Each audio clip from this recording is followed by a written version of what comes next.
Firman Tuhan yang menjadi renungan pada pagi hari ini tanggal 11. Itu tepat 13. Sabtu 13. Oh. Ya. 11 ya. 11 Juli 2024. Kitab 2 Raja-Raja 6 ayat 24 sampai 31.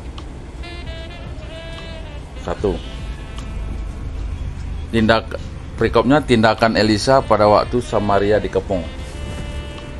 Sesudah itu Ben-Hadad Raja Aram menghimpunkan seluruh tentaranya lalu maju mengepung Samaria. Maka terjadilah kelaparan hebat di Samaria selama mereka mengepungnya, sehingga sebuah kepala keledai berharga 80 sikal perak dan seperempat kap tahi merpati berharga 5 sikal perak.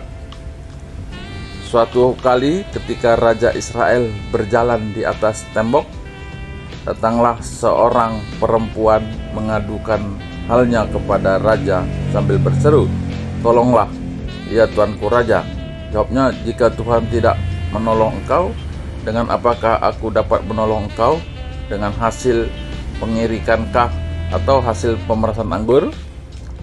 Kemudian bertanyalah raja kepadanya, "Ada apa?" Jawab perempuan itu, "Perempuan ini berkata kepadaku, berilah anakmu laki-laki supaya kita makan dia pada hari ini dan besok akan kita makan anakku laki-laki.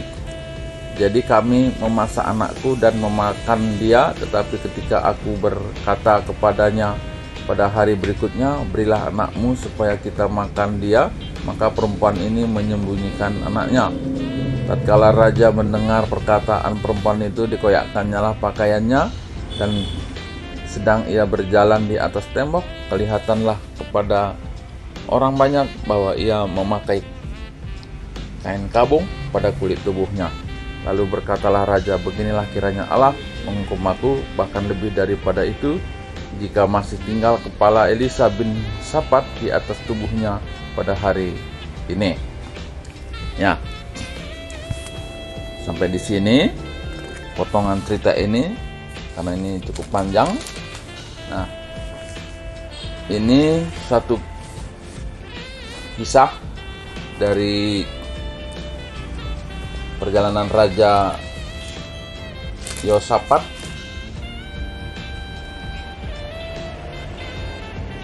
Raja Yoram ya, Raja Yoram anak Ahab, yang notabene-nya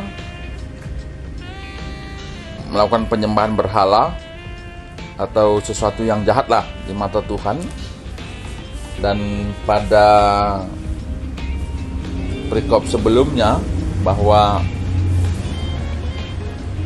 Raja Aram ini ingin mengepung gitu, Samaria, tapi kemudian ingin menyerang Raja Israel, tapi kemudian mereka dikalahkan lah,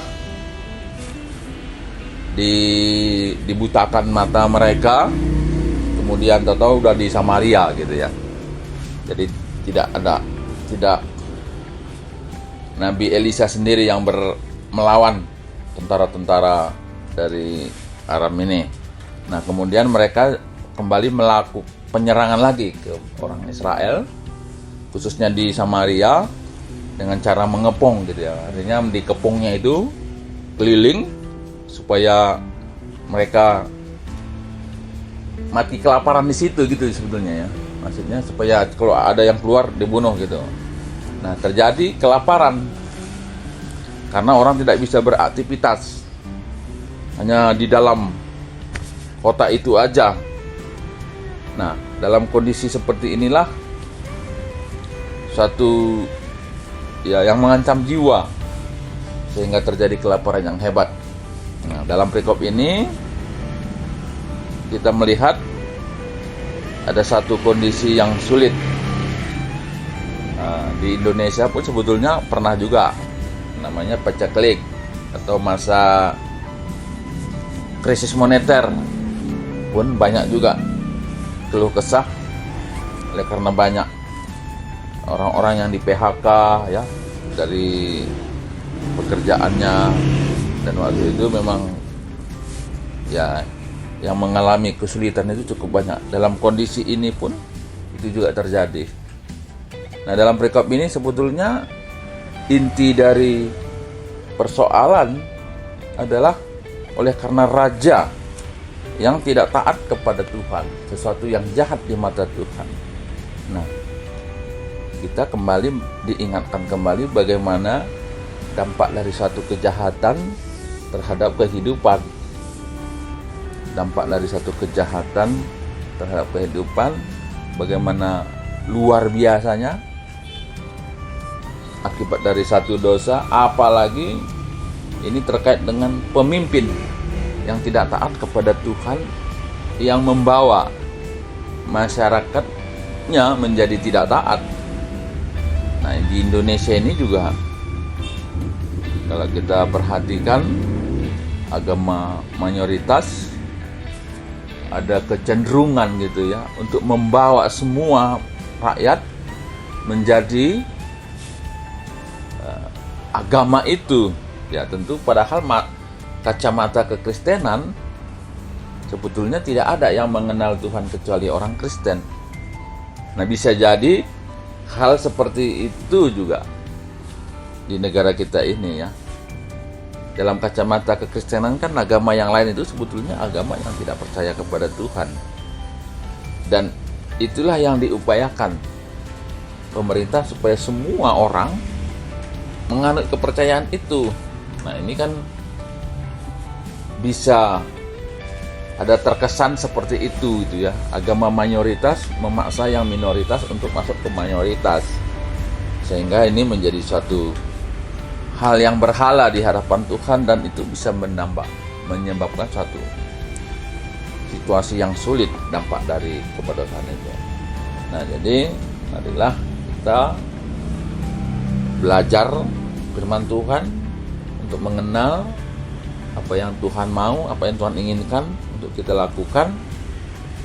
Dan percayalah, setiap perbuatan yang menyenangkan hati Tuhan, Tuhan akan melakukan yang menyenangkan hati kita.